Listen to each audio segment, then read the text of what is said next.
And that brings me to the follow-up project. So this is a state office building that we're actually working on the design development right now. And this was a competition held by the state of Washington in Olympia for the Washington State Patrol office.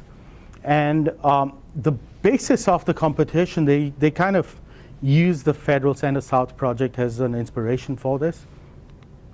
And so the site is over here. It's on the, if any of you have been to Olympia, that's the state capitol building over here. This is a front lawn for the state capitol designed by the Olmsted brothers. And that's our site over there. And so you've got views to the Bud Inlet, which is the Capitol Lake over here. You've got views to Mount Rainier over here, some views to downtown Olympia, and then views to the Capitol over here. Really nice site, very interesting connections, both historically, urbanistically, and landscape-wise. And then the other interesting thing is, if you look at the climate, we actually took weather data from we went to Wonderground and looked at three weather stations around our site, and we found a wind pattern, probably from this large water body over here, where in the summertime we got winds predominantly from the north, March through October, and then November through February, the wind patterns shift to the south. And it's pretty reliable because we're so close to the water body. It's pretty steady. And then the other thing, if you look at the climate files, the Pacific Northwest, we're a little spoiled. 58%. So it's about 40% free cooling if you look at just economizer. But if you look at passive cooling in terms of natural ventilation, that number jumps up to 58%. So that was something that we started to look into very seriously that we didn't have on the Federal Center South project, is natural ventilation. The other thing that was different with this one, so the Fed South project it was just a single entity, U.S. Army Corps of Engineers. This thing was complicated. So you have the Washington State Patrol, you have a legislative agency, you have financial management, and then there's some shared building resources. The other thing is it's a lot less open in terms of open space. So one of the things early on was, how do we wrap our heads around this complex program? It was a million different departments with different requirements, adjacencies, and all of that. So we did our programming effort in Revit, and one of the things we did early on was we actually switched data back and forth between Revit and Excel. And in Excel, I was able to kind of impregnate the room data with things like daylight glare analysis, thermal loads, and occupant density, which helped us later on in analyzing which spaces go where. So this is actually a quick animation of what that looks like. So this is in the Revit interface. So this is the entire program laid out.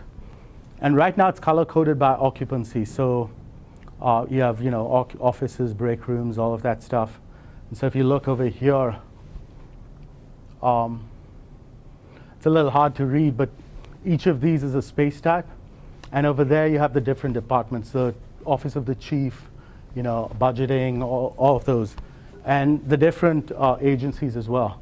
So what we did was, within each of the rooms we have embedded data for lighting loads, different factors over there. And then you can turn on color schemes. So right now, we're actually going to look at daylight priority. So now that actually pops up and shows you which spaces need more daylight. And that allows us, as we start to put these into actual architecture, understand where do these things belong. And this is before we've even designed a building. So that allows us to start thinking about these things right at programming.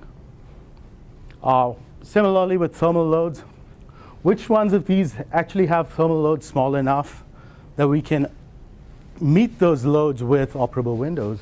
Well, those guys over there. Those guys are probably too high that we could never meet those loads with operable windows, so they probably belong on a VAV system or something like that.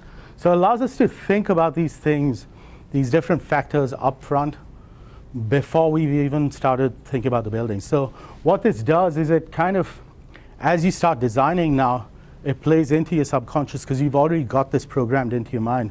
These are things I need to watch out for.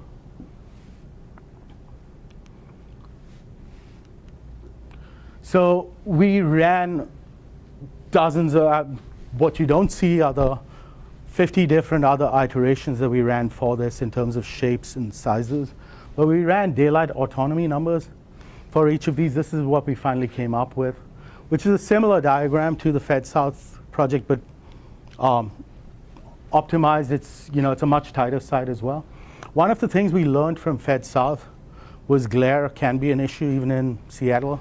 We think of it as cloudy, but there's lots of days when it gets sunny. And so you need to watch out for that. So we actually did a whole bunch of glare studies with radiance and in Grasshopper to look at optimizing that atrium while making sure we got enough light over there. So what we ended up with was a 67-foot bar.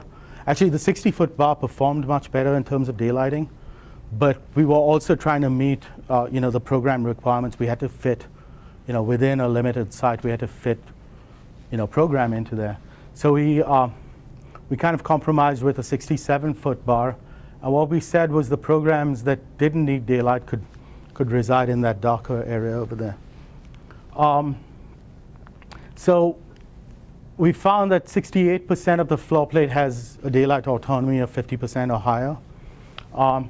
70% of the program has need for daylight, if you look at it this way. And so that actually, those are the oranges, yellows, and reds. And so that kind of forms a nice symbiosis. We also did a whole bunch of studies for facade optimization, and not just the vertical facades, also the horizontal. So we've got a roof slope here. We found by sloping it down the other way, that helped us with glare, but it actually reduced the solar load on the roof by about 12%. Simple DEVA calculations over there. This one is actually done in the dashboard program that I don't think we have time to look at. But it allowed us to optimize the east and west facades in terms of vertical fins. And that shading strategy, the reason it was really important is we have a high temperature chill water system in this building that has limited capacity. It's very efficient, but it has very limited capacity. So we had to make sure we control peak loads. And so that facade expression has a very, very strong function as well. And so it became one of the iconic moves in the building. But this was all driven by analysis. And there's a kink in the facade to optimize daylight. So that's kind of what it looks like right now. We're in the process of refining it now that we're in design development.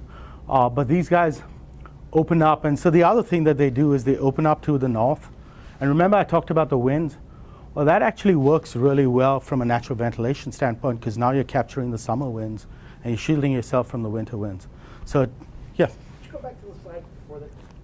So I think on your south facade, is that like a fritted glass or something? Is that what yeah, so on the south facade, so the expression on the south was horizontality. And we have this giant porch so the part of that was, it's the porch to the garden. And so that's the design expression. And then this was actually, so this isn't in the building anymore. It got value engine. It was a bid alternate that we considered over there. Atrium area behind that? Yeah, there's an atrium behind that. But what this thing is in their current building, they have this mural done by Gene Beale, a Northwest artist. And it was about the cornucopia that Washington offers. And that was part of the story of this project was it's all about things that were made in Washington and expressing the Northwest, in terms of the architecture. And so one of the things we wanted to do was actually frit that mural onto that south facade. So we're looking at alternates now for that. So this, the fins actually worked really well from a natural ventilation perspective too. And then we went back and looked at, 45% of the floor plate was within 25 feet of an operable window. which was what we thought was the credible zone of natural ventilation. And then 58% of the program over here is within the green zone. So we think we can satisfy a large percentage of that with that. So this is actually looking, now we started to look at test fits. This is within the Revit model. So now there's architecture to this. And again, so all of those rooms get moved from that into room spaces now. But they've actually tracked all that data with them. So now each of those fields is still populated. And that's the nice thing about embedding in room data, is as you move the stuff around, it tracks with it. So I can go in there and look at, well, show me the agencies. So now you can say, okay, the WSP, okay, they're located here on this floor. OFM, located over there. So it allows you to track, the complexities of the program, but it also allows you to, so this is actually looking at the departments. So you can look at, okay, those guys are shared. Those are the conference rooms overlooking the lawn. But then I can go back and say, okay, how am I doing on the lighting loads?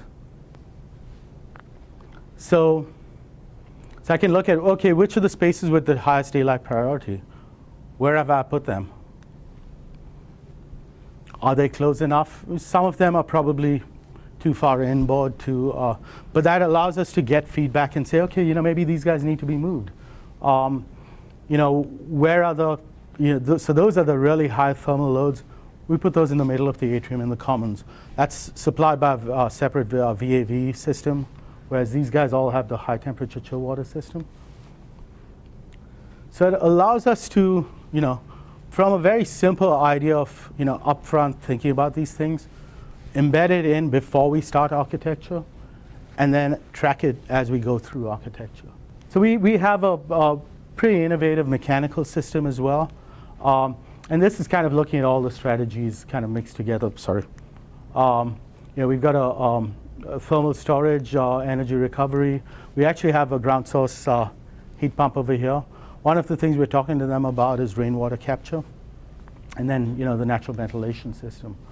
And this is just half the building, so it gets repeated on the other side. And so right now, what we're at is about 30 EUI.